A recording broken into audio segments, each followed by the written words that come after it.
Okay. இப்போ டாஸ்மார்க்ல கை வைப்பாரா அப்படிங்கிறத இப்போ அதிகமாக பேசிட்டு இருக்காங்க. ஏன்னா வாக்குறுதிகளும் பெருசாக கொடுக்கல.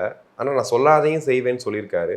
நிறைய பெண்கள் சொன்ன ஒரே ஒரு விஷயம் வந்து கோரிக்கை வந்து இந்த மாதிரி டாஸ்மார்க்கை டைமை கம்மி பண்ணலாம், இல்லை நிறைய டாஸ்மார்க்கை எடுத்துடலாம் அப்படின்னு. ஜெயலலிதா அவர்களை தாண்டி யாருமே அதற்கான முயற்சிகளை எடுக்கலை அப்படிங்கிறது பெரிய குற்றச்சாட்டு. அதில் கை வைப்பாரா விஜய்?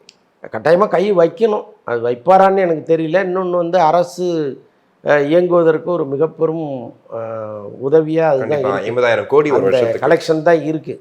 அதை நீங்கள் ஒரே அடியாக க்ளோஸ் பண்ணிட்டீங்கன்னா இங்கே ஆட்சியை ரன் பண்ணுவதுங்கிறது ரொம்ப சிக்கலாக மாறும்.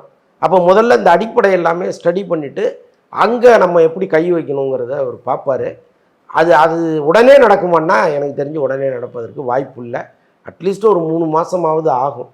அவங்க இதெல்லாம் பண்ணுனா நமக்கு இவ்வளோ லாஸ் வரும், இதை எங்கே அது நம்ம சரி கட்ட முடியும் அப்படின்லாம் அவங்க ஒரு கணக்கு ஒன்று எடுத்து மெல்ல மெல்ல அதை ஸ்டார்ட் பண்ணுவாங்க. மற்ற அரசுகள் போல் நம்ம குறைக்கிறோம் அப்படின்ட்டு ஒரு 500 குறைச்ச மாதிரி கணக்கு காமிச்சிட்டு அப்படிலாம் பண்ண மாட்டாங்க. பண்ணுனா அதிரடியாக பண்ணுவாங்க. அந்த எண்ணம் அவருக்கும் இருக்கிறதா தான் சொல்கிறாங்க. நம்ம வெயிட் பண்ணி